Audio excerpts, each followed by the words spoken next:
Bonjour à tous et bienvenue. On va essayer de vous faire une synthèse du film qu'on a vu en avant-première, le film Le Mans 66. Parce qu'en fait, là, on va vous faire un peu une espèce de synthèse de critique sur le film, de savoir ce qui s'est passé dans le film, ce qui est vrai, ce qui n'est pas vrai, si c'est romancé, voilà.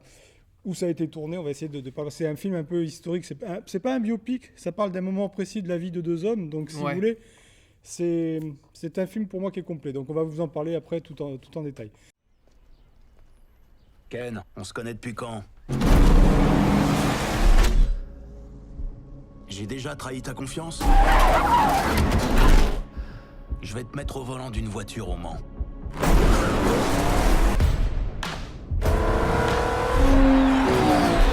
Ça y est, mesdames et messieurs, Ferrari remporte les 24 heures du Mans pour la 5e année consécutive. Monsieur Ford, Ferrari a un message pour vous. Qu'est-ce qu'il a dit? Il a dit que Ford fabriquait des petites voitures affreuses dans des usines affreuses. Et il vous a traité de gros, monsieur. On va enterrer Ferrari aux 24 heures du Mans. Alors, le célèbre Carroll Shelby va construire une voiture pour battre Ferrari. Avec une Ford. Exact. Et tu leur as dit que t'avais besoin de combien de temps? De 200 ou 300 ans, c'est ça? 90 jours. Ford déteste les gars comme nous. Parce que nous sommes différents. Il paraît qu'il est difficile. Ken? Mais non, Ken, c'est un chaton.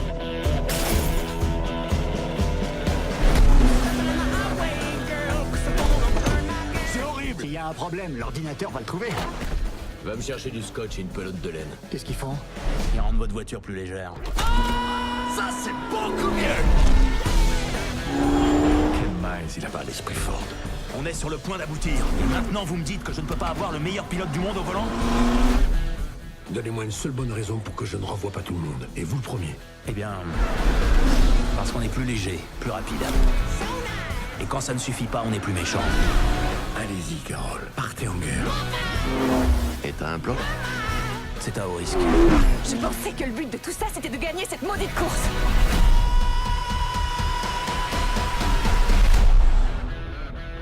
Si c'était un concours de beauté, on n'aurait aucune chance. Il n'y a pas que la beauté qui compte. Alors moi j'en ai pensé qu'après avoir vu Joker, je me suis dit bon allez. Oh, ça n'a rien à voir, c'est Non, pas mais- comparer deux films. Non. Et Ouais. je me suis dit bon, parce que cette année, des grands films on en a vu. Oui, J'en verrai plus. super. Eh ben non. Et ça continue, ouais, je Eh pense ben que ça continue. la série des bons films continue et c'est presque miraculeux, je dirais. Hein, Putain. après Joker, après Ad Astra, après et le King sur Netflix. On va faire une petite incartade, mais moi je vous conseille le King sur Netflix, qui est un véritable chef-d'œuvre. Alors, le pitch du film, donc c'est très simple. En fait, c'est Henry Ford, deuxième du nom, qui se rend compte en fait que les ventes de ses voitures ne sont plus aussi extraordinaires qu'avant. Et qui en fait rassemble tout son personnel dans l'usine, qui est très très bien reconstituée, où il annonce à tous ses employés que grosso modo il faut trouver des idées pour pouvoir relancer son industrie et voilà, et être en concurrence avec les autres de la façon la plus efficace possible. Donc du coup il y a un certain Lee Iacocca qui est interprété par John Bernthal, l'extraordinaire John Bernthal, qui en fait tout le premier tiers du film, hein, ça raconte son parcours à lui. Ouais. Cet homme-là, donc Lee Iacocca, a une idée. Il est dit qu'en fait, il faut relancer l'industrie des voitures, mais de façon classe. Et qu'est-ce qu'il y a de plus classe que de participer à une course internationalement connue Et de battre Ferrari. exactement sur son propre terrain, parce que savoir que Ferrari est vainqueur du Mans depuis plusieurs années. Oui. Donc il décide en fait de trouver une équipe pour pouvoir construire une voiture assez solide pour pouvoir vaincre Ferrari sur les prochains C'est 24 ça. heures du Mans. Lee Iacocca a le génie d'engager l'aventurier américain Carroll Shelby, Gros concepteur de voiture. ancien pilote de l'armée américaine de C'est guerre, ça. qui a baroudé tout ça, et qui est aussi créateur de voitures. Et il décide en fait d'engager lui-même, donc Carroll Shelby, d'engager le pilote automobile Kenneth Miles. Donc Ken Miles, qui est lui un pilote anglais, exilé aux États-Unis. Ces deux-là, donc réunis, vont essayer coûte que coûte de battre Ferrari sur leur propre terrain et de construire la voiture la plus efficace possible pour pouvoir y arriver. Et c'est très bien fait.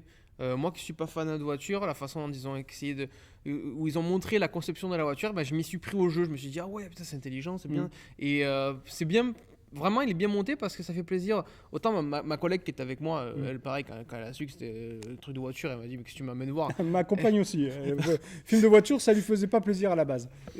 Et au final, on s'y prend, parce que même si t'aimes pas les voitures, mais c'est bien fait, c'est bien montré, c'est bien filmé. Ce qu'on peut dire, c'est que si on prend le contexte des voitures et qu'on l'élimine complètement, ça pourrait être traité d'un tout autre domaine sportif ou artistique ou quoi que ce soit. Une rivalité à l'entreprise, rien que ça. C'est là où on voit l'efficacité du scénario, de la mécanique, du montage. Exactement.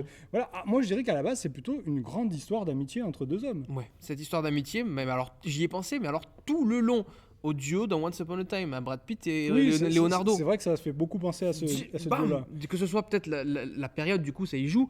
Mais je sais pas, à chaque fois, les deux, je les revoyais le conducteur comme Brad Pitt et Shelby comme Leonardo. Il y a exactement cette mécanique-là. Donc si vous avez apprécié Once Upon a Time, c'est vrai que vous avez un peu la même ambiance. Si vous aimez les films efficaces, rondement menés, avec des bons acteurs qui font des bonnes performances, avec des bons effets spéciaux, une bonne reconstitution d'époque et une histoire efficace et émouvante, parce que c'est aussi émouvant ce film, ce film est tout à fait fait pour vous. C'est un film à grand spectacle qui est fait pour le plus grand public et c'est génial. C'est le genre de film qu'on va voir un peu plus souvent, parce que je pense pas que le film marche énormément, sauf... surprise, on ne sait jamais. Je pense pas non plus. Mais c'est vraiment un très bon film. Et c'est pas un biopic, ça parle d'un moment précis, d'une course précise dans la vie de deux hommes. Voilà. C'est ça. Il faut savoir que les deux hommes, ils ont fait beaucoup de choses avant. C'est plus la vie d'une entreprise au final. Exactement. C'est un rêve. Il y a un mec qui a une idée, il a un rêve, et on voit le détail de tout ce rêve jusqu'à la fin du film. Exact. Et ça, c'est génial parce qu'on a un truc passionnant, un récit passionnant. Puis il dure 2h30, tu vois, et on voit pas passer. Tu vois pas passer le temps, tu te laisses bercer, c'est cool. Il se passe toujours quelque chose. Après, bon, c'est certes romancé. Il faut savoir que dans tous les films qui parlent d'événements réels, on est obligé de créer un antagoniste, du cinéma, une situation, c'est du cinéma. Donc bien forcément, sûr. vous aurez toujours des gens pour vous dire ah mais non, ça s'est pas passé comme ça. Ouais. On s'en fiche, c'est du cinéma. Si vous regardez Braveheart, il y a plein de choses qui sont pas vraies dans le film. C'est que pipeau. Mais bon, le film est devenu culte. C'est quelque chose on a fait un film. On a essayé de raconter une histoire. Après, bon, écoute, c'est comme ça. Le cinéma, c'est les règles du cinéma. Il faut s'y faire et voilà quoi. Petite anecdote aussi, avant de passer à la partie spoiler, c'est que le film, on le voit dans le générique, est produit par un certain Michael Mann. Voilà, ça peut aussi... ça y joue, ça donne une patte, une crédibilité aussi au film. Voilà. Exactement. Donc on peut passer à la partie spoiler. Ouais. Ce qu'on peut spoiler, effectivement, c'est exactement ce qui est vrai dans le film ou ce qui est faux dans le film. Ça. Et ça, je vais te laisser plus la parole parce que je ne connaissais pas du tout l'histoire vraie. Le film et l'histoire d'amitié, on peut donner une certaine crédibilité et confiance. Le conseiller artistique sur le film, c'était le fils de Ken Miles, donc Peter Miles. Donc je pense que ce qu'on peut voir, effectivement, c'est peut-être romancé, mais cette histoire d'amitié, lui, il l'a vécu de plein pot. C'est ça. Il était là lors du décès de son papa. Donc Ken Miles, là on spoil de plein pot parce que effectivement Ken Miles est mort justement en essayant la fameuse Ford Mark IV après avoir gagné entre guillemets Le Mans 66. Ça aussi. Franchement, il n'y a rien qui va à la fin pour lui, le pauvre. C'est-à-dire que c'est pas du tout. On a une histoire américaine avec une ambiance efficace à l'américaine, mais la fin c'est très sombre, c'est très noir et c'est très émouvant parce il se fait avoir et il meurt. Ça finit très très mal. Alors oui, c'est Yulm qui en fait emporte la victoire parce que soi-disant, si vous voulez, au début, au Mans, les coureurs courent jusqu'à leur voiture et il aurait fait plus de parcours que Ken Miles. Il se sert de cet argument pour expliquer pourquoi la McLaren gagne la course. Mais en fait, c'est pas ça du tout. Dans la réalité, Yulm accélère au dernier moment, c'est-à-dire qu'il a moins de scrupules que Ken Miles qui avait une longue avance et il accélère et la Ford traverse d'un demi-capot. Donc c'est vraiment une question d'ego. Le gars, il a voulu accélérer, il a voulu passer premier la ligne d'arrivée alors que c'était Ken Miles qui était largement en tête parce que le fait qu'il ait une longueur d'avance, ça c'est vrai par contre. Oui. Il y a d'autres détails précis. Enzo Ferrari, il n'est jamais allé sur place au Mans. D'accord. Donc voilà, on le voit beaucoup le personnage dans les coulisses en train de regarder la course, de crier, de pester, tout ce que vous voulez. Ouais. Mais la seule personne qui félicite de loin Ken Miles, c'est Ferrari en levant le chapeau. C'est ça. C'est une belle scène si vous voulez cinématographiquement parlant, mais ça s'est pas du tout arrivé comme ça. Voilà. Et oui. Les points forts, c'est la reconstitution des stands et des gradins du Mans. Tous les pilotes automobiles sont tous unanimes pour dire que c'est une reconstitution parfaite. Et c'est pas du numérique. La plupart des voitures, c'est des vraies répliques de voitures. Ouais. Voilà, où elles ont été prêtées par des musées. Mais il y a quasiment pas de numérique dans le film. C'est un film qui est vraiment organique. C'est pour ça que ça fait plaisir aussi et ça se ressent dans le film. Ce qui fait la grosse force du film. film, c'est que c'est un film palpable. Voilà. Alors évidemment, vous avez 2 ou 3 plans numériques, dont un qui est magnifique, où quand il y a la caméra qui part simulation drone et qui revient juste derrière la voiture, juste avant qu'il passe pour l'avant-dernière fois la ligne d'arrivée, ce plan est magnifique. Voilà. J'avoue que... Là, c'est... Mais de toute façon, tous les plans sont beaux. Il n'y a pas un qui est raté. Et puis vous avez des grands paysages de désert américain, voilà, quand ils font les essais et tout ouais. ça. Il y a plein de choses qui c'est sont... méchamment stylé. Hein. C'est très très efficace ce film. Alors Shelby, je ne sais pas si vous savez, c'est celui qui a créé la fameuse voiture qu'on voit dans 60 secondes chrono. Oui. La Shelby, la fameuse Eleonore.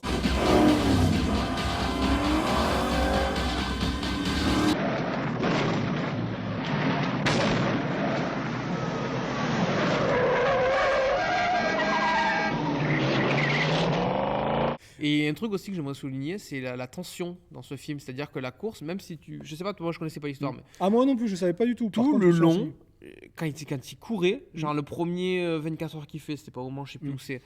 Ben, tout le long, t'es là, tu stresses, mais alors tu sais qu'il va probablement gagner. Oui. Mais la tension, tout est dans le son. Dans le son, dans l'image, c'est hyper bien retranscrit. Et là où le film est encore plus efficace, parce que je sais pas si tu as remarqué, mais depuis tout à l'heure, on sait qu'il va gagner. Mais c'est faux. Le film, il ne gagne pas du tout. Il gagne pas du tout, hélas. Donc c'est ça qui est énorme. Dans le film. C'est qu'on arrive à croire que, voilà, dans notre subconscient, le film est assez malin pour nous faire croire. Mais il a gagné, si vous voulez, mais moralement, il gagne pas. Et tu vois, à un moment donné du film, ma collègue, quand il n'arrive pas à fermer sa porte et qu'il lui met un gros coup de marteau, ma collègue elle me dit, tu vas voir qu'il va se cracher, il va pas réussir à sortir de la voiture.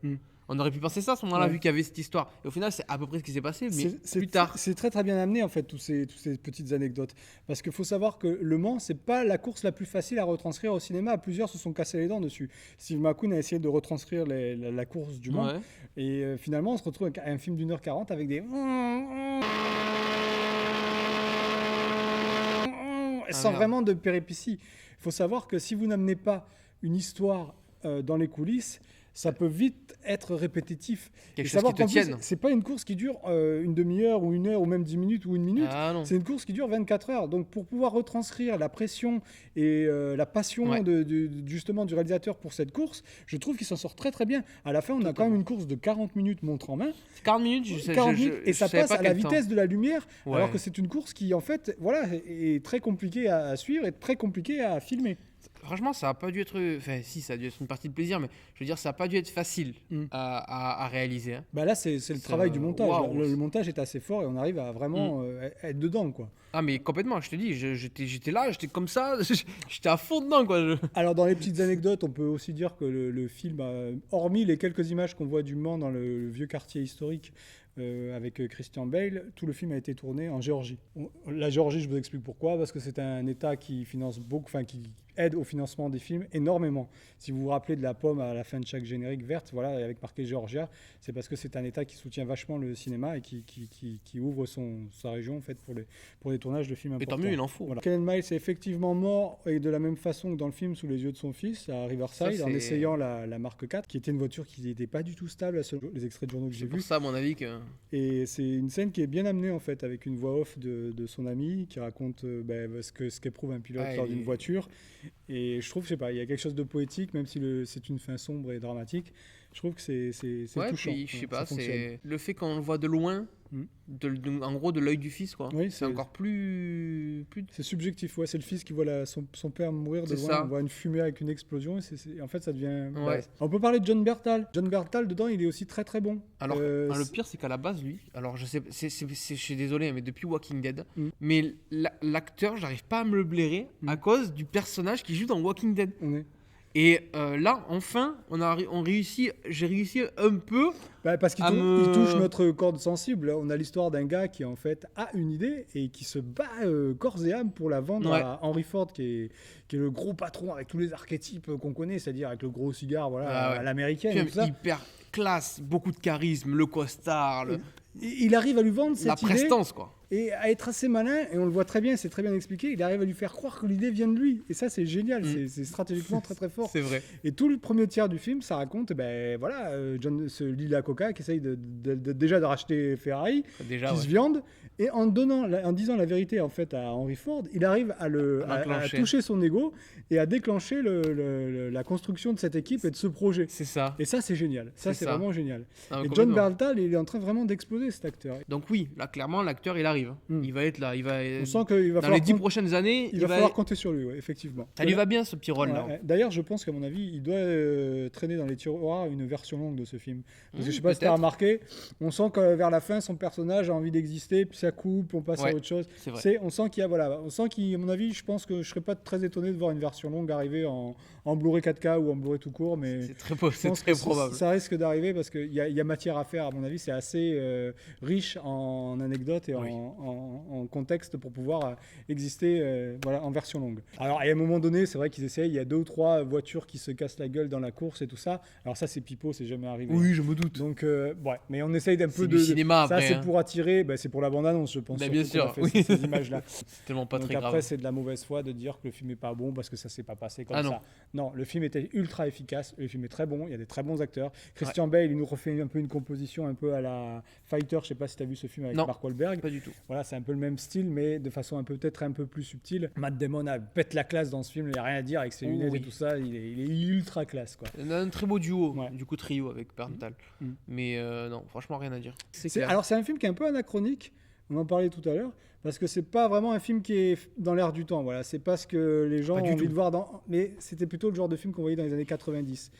Et ça fait du bien de revoir un peu ce genre de film sur grand écran, surtout que c'est du grand spectacle. Mais moi, le premier, rappelle-toi, quand on s'est vu dans la salle, je t'ai dit, j'espère qu'il sera cool, parce que j'avais peut-être plus envie d'aller voir une autre avant-première à ce moment-là. Et au final, je regrette pas du tout. Non, c'est ça le génie du film, c'est que c'est un film grand spectacle avec des grands sentiments et des grandes images. C'est ça.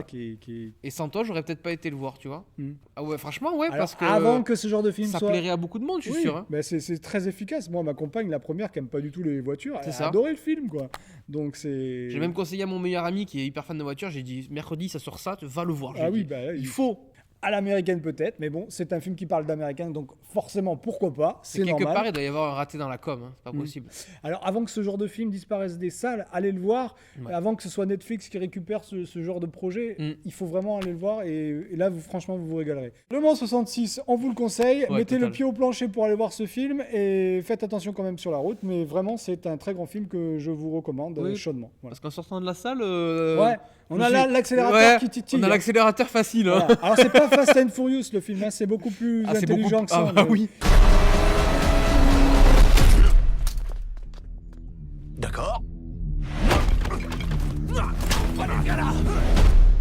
Bonjour, Shelby. Bonjour, Molly. Va te faire foutre. Je t'emmerde. Ce mois-ci dans votre cinéma municipal, Marcel Pagnol, retrouvé en sortie nationale, la très attendue suite de chez Disney, La Reine des Neiges 2. Retrouvez également Terminator Dark Fate, Retour à Zombieland, Dr. Sleep, la suite de Shining, Ad Astra, Hors Norme, Mon Chien Stupide, Au Nom de la Terre, Sorry We Missed You et Un Jour de Pluie à New York, le dernier film de Woody Allen. Prochainement sur votre écran, ne manquez pas la sortie nationale de Jumanji Next Level, mais également le tout prochain volet de Star Wars ainsi que le Mans 66. Vous pourrez retrouver le programme à l'accueil de votre cinéma et nous vous disons à bientôt au cinéma municipal Marcel Pagnol.